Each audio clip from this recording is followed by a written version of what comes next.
Kia ora. Most New Zealanders were never taught what Te Tiriti actually says.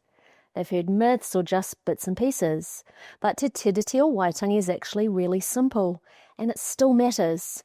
That's why I wrote Understanding Te Tiriti, a handbook of basic facts for New Zealanders. Because I remember what it felt like not to know.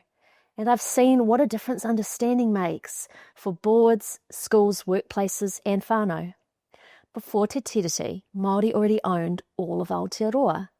But ownership isn't really the right word. It was more than that. It was collective. It was a responsibility and it was passed through generations.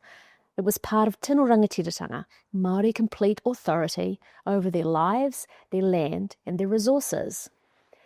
When the British started arriving, their Queen wanted her people here to behave and to have somewhere to settle. So her representatives came to Māori rangatira and proposed an agreement. On the 6th of February 1840 at Waitangi, Te Tiriti was signed. It was written in Māori and it promised 3 key things. Article 1, the Queen could govern her British people here, kāwanatanga. Article 2, Māori would keep their total authority, tino rangatiratanga, over their land, resources and way of life. Article 3, Māori would have the Queen's protection just like her British citizens. That's it. It was really clear. But instead of honouring Te Tiriti, the Crown acted as if it had been given sovereignty, control over everyone, including Māori. That's not what was agreed. The Queen's representatives even wrote a separate English version called the treaty, which said she'd have sovereignty. Then the Crown made laws over Māori, took land and ignored their tino rangatiratanga.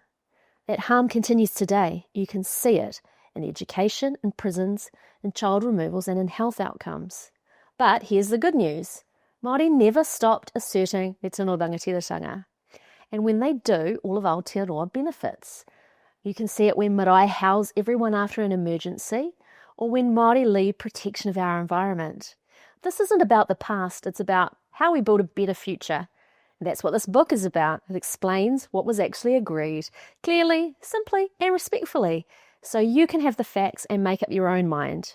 You can get your copy at waakobooks.com. Kia kaha tātou.